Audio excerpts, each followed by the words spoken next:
नमस्कार, welcome to let's read.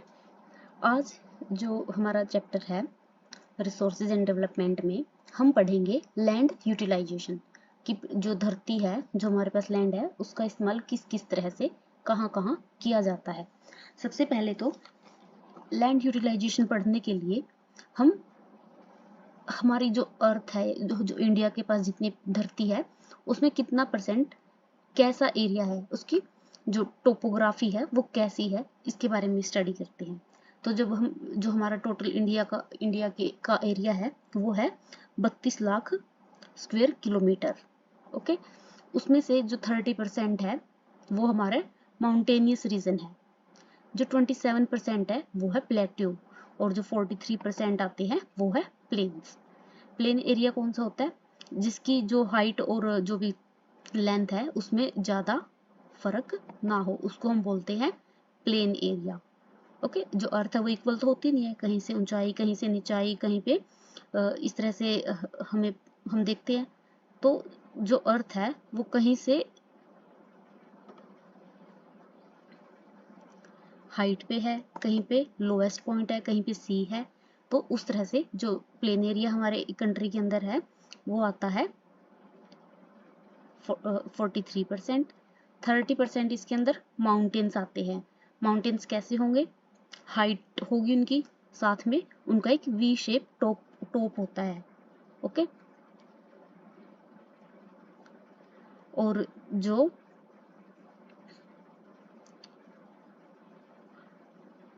जो हमारी प्लेट्यूज होती है वो थोड़ा सा हाइट होगी, लेकिन जो उनका टॉप होता है वो प्लेन होता है, माउंटेन्स की तरह वी शेप में नहीं होता। ओके, ऐसे होता है, ऐसे जैसे आप एक टेबल देखते हैं उस तरह से। अब हम पढ़ेंगे लैंड का हम इस्तेमाल कहाँ कहाँ करते हैं। सबसे पहले तो फॉरेस्ट है, जो हमारा देश है, यहाँ पे लगभग 33% के आसपास में फॉरेस्ट कवर है। वैसे हमारी गवर्नमेंट की कोशिश है कि इतना हो जाए, लेकिन अभी तक इतना पूरा नहीं हुआ। अप्रोक्सीमेटली इतना है, लगभग 30% के अराउंड, जिसमें से मध्य प्रदेश और जो हमारी नॉर्थर्न ईस्टर्न स्टेट है, जो सेवन सिस्टर है, वहाँ पे जो फॉरेस्ट कवर है वो ज़्यादा मिलता है, और सबसे ज़्यादा मिलता है मध्य प्रदेश के अंदर एरिया वाइज।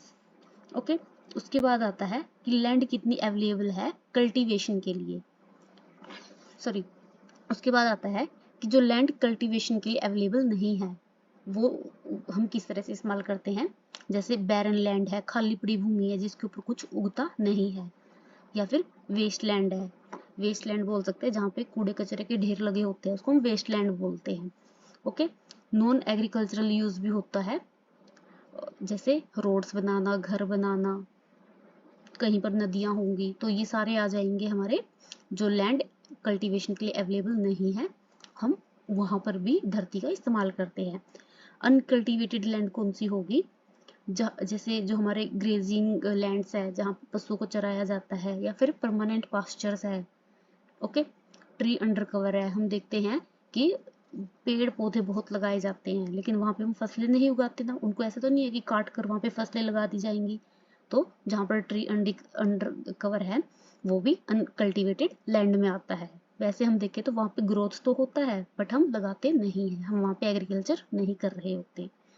फिर आता है कल्चरेबल वेस्ट लैंड, ऐसी लैंड जो अनकल्टिवेटेड है, कितने सालों से, 5 साल से ज़्यादा हो गई है, जिसके ऊपर कुछ भी उगाया नहीं गया है, या फिर उसके ऊपर कुछ भी उगा नहीं है।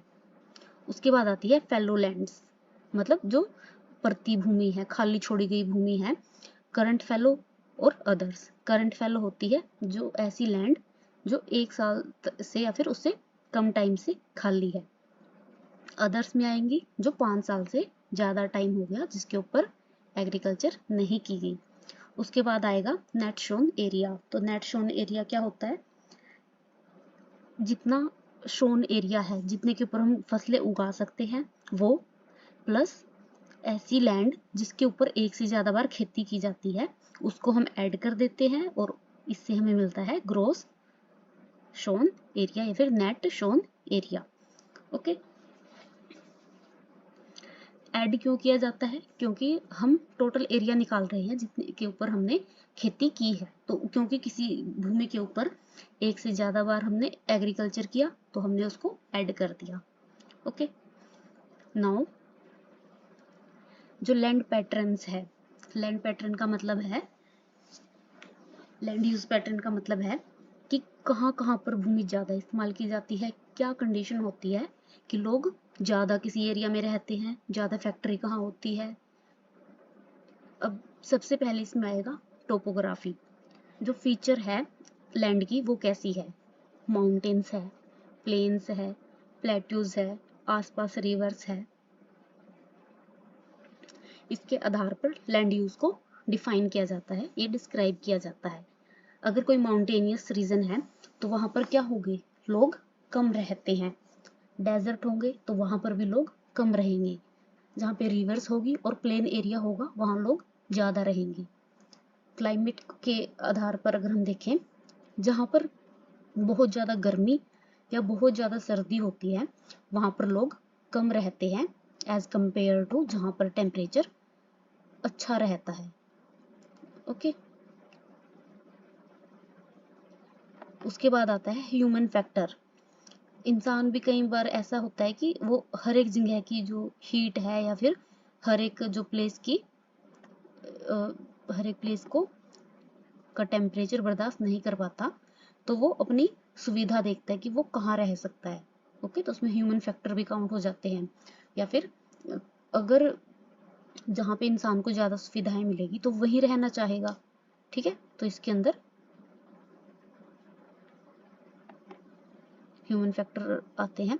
उसके बाद है टेक्नोलॉजी।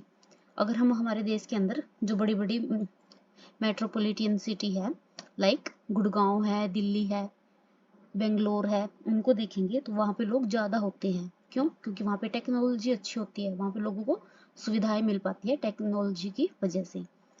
जहाँ पर कम टेक्नोलॉजी होगी, जहाँ पर सुविधाएं कम होंगी तो लोग वहाँ पर ऑटोमेटिकली कम रहेंगे।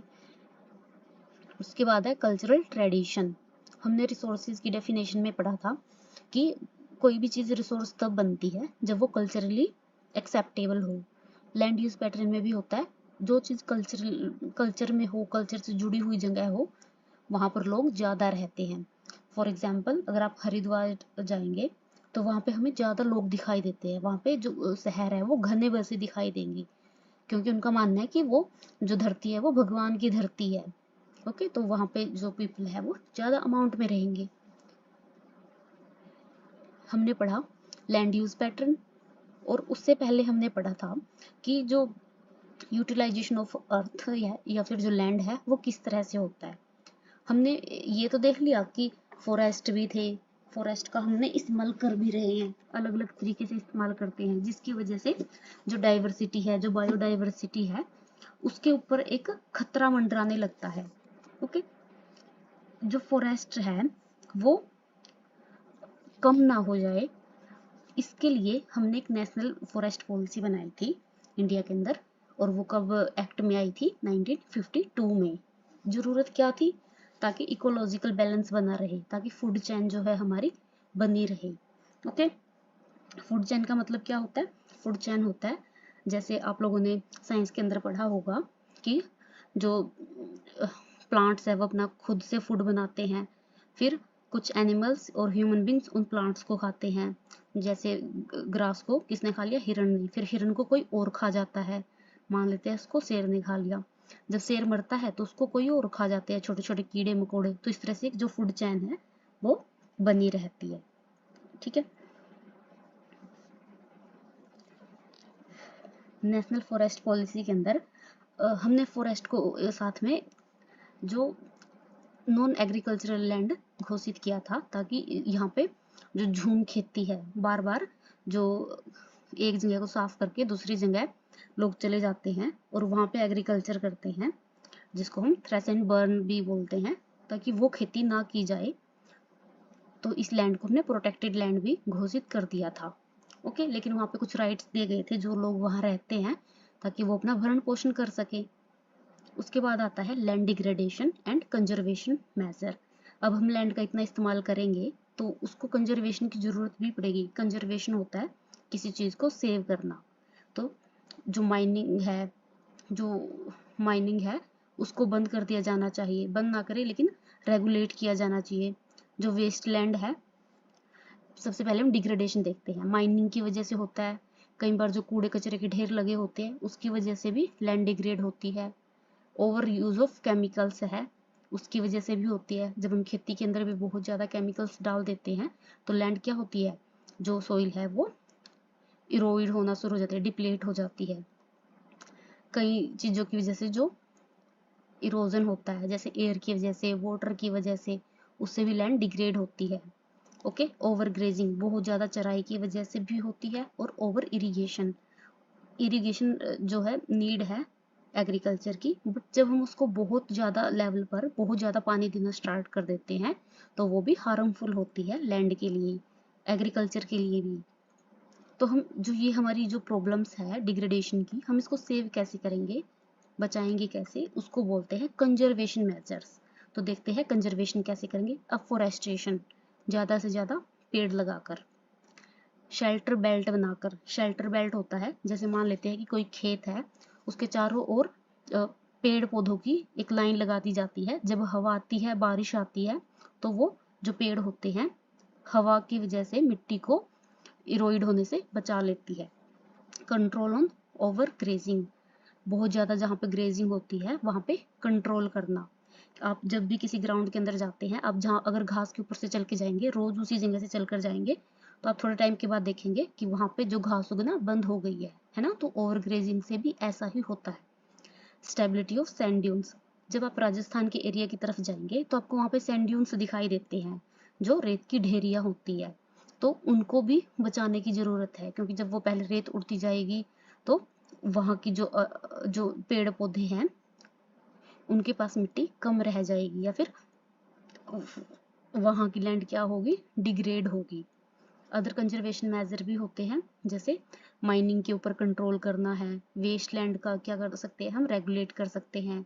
जो केमिकल्स है उनको कम इस्तेमाल कर सकते हैं। इरिगेशन के ऊपर कंट्रोल करना भी ज़रूरी है।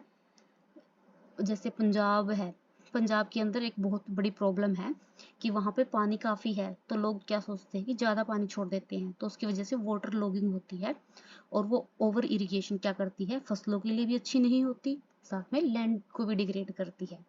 तो ये जो हमारे कुछ वेज थे, कैसे हम लैंड को यूज़ करते हैं, डिग्रेड कैसे हो जाती है, और उसको कंजर्व कैसे किया जा सकता है। आप इस वीडियो को एक बार अच्छे से पढ़ें, अपने बुक से पढ़ें, फिर आपको ये बहुत ही ईजिली समझ आएगा topic. Thank you, God bless you.